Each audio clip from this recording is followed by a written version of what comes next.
Jujur ya, kalau ada yang nanya gimana pandangan aku soal hubungan, jawaban aku bakal tegas. Dari dulu aku punya prinsip yang bisa dibilang agak saklek. Aku gak mau mengikat diri atau berkomitmen sama seseorang kecuali kalau aku ngerasa hubungan ini benar-benar punya arah dan tujuan untuk menikah. Terdengar simpel, gak mau buang-buang waktu buat drama pacaran yang ujung-ujungnya cuman bikin capek hati. Tapi namanya juga manusia biasa. Prinsipnya sih boleh setinggi langit dan kelihatan tegas banget. Tapi kadang-kadang kondisi hati di lapangan tuh gak bisa diajak kompromi. Ada saat-saat dimana prinsip kokoh ini mendadak goyah. Aku sering banget ngelihat orang-orang di luar sana yang punya pasangan. Kelihatan menyenangkan sih. Kayak lucu aja gitu, imut. Ada yang merhatiin tiap hari, nanya, udah makan belum? Atau bagaimana harimu? Ada tempat buat penampungan cerita random kapan aja. Dan ada sosok yang selalu ada. Pas ngelihat momen manis kayak gitu, sering banget terlintas di pikiran, aduh, kayaknya enak deh punya cowok, ya kan? Tapi uniknya, pas aku renungin lagi, sebenarnya aku tuh cuman penasaran sama rasanya doang. Penasaran gimana sensasinya diperhatiin atau punya pacar. Tapi kalau disuruh ngejalanin hubungannya, disuruh ngadepin dramanya, penyesuaiannya, nah di situ aku langsung mikir, ntar dulu. Kayaknya belum siap deh. Lucu ya, cuman gara-gara penasaran sama rasanya, itu udah cukup banget buat bikin jiwa ini dilema gitu. Jiwa ini meronta-ronta gitu.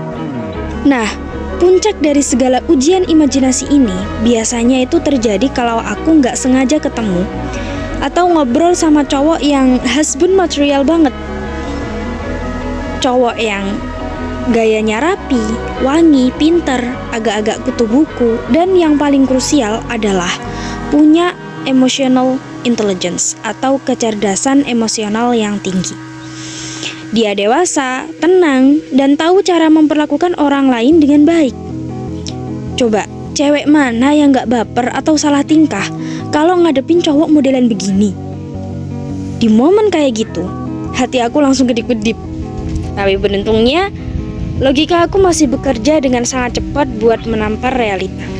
Ingat ya, no relationship, no drama.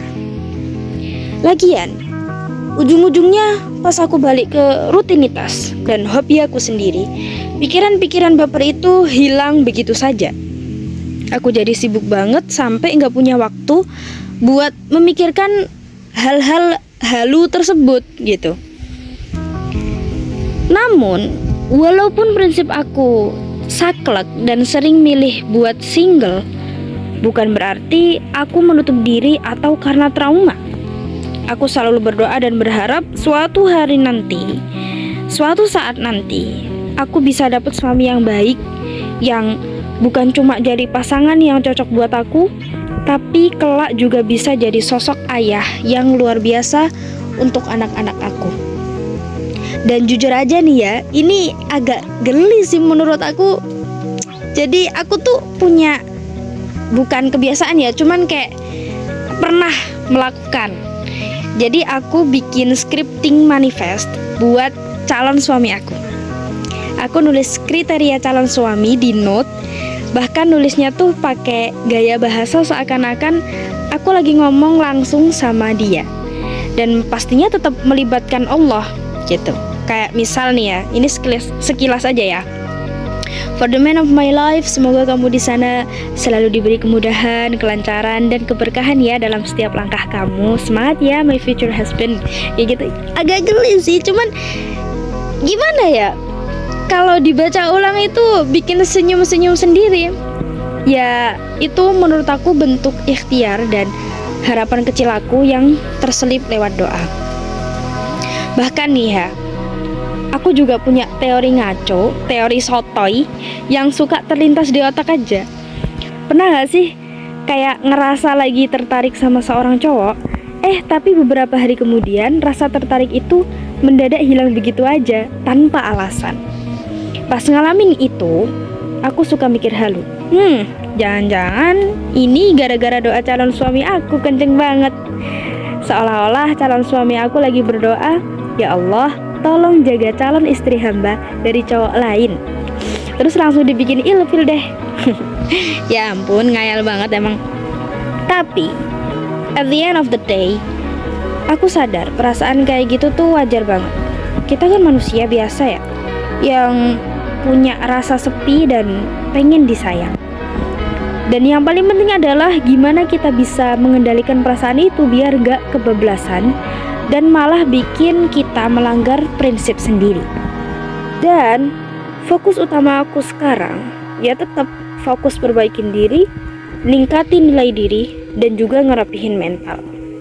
Karena aku percaya pas semuanya udah mateng dan siap, Allah pasti bakal pertemukan di waktu yang paling tepat. Kalau kalian gimana nih? Ada yang punya prinsip sama, tapi hatinya sering kembang-kempis juga kayak aku? Coba tumpahin cerita kalian di kolom komentar. Terima kasih sudah mendengarkan curhatan aku ini. Gak tahu ini berfaedah atau unfaedah, aku gak tahu. Tapi thank you so much and see you in the next video.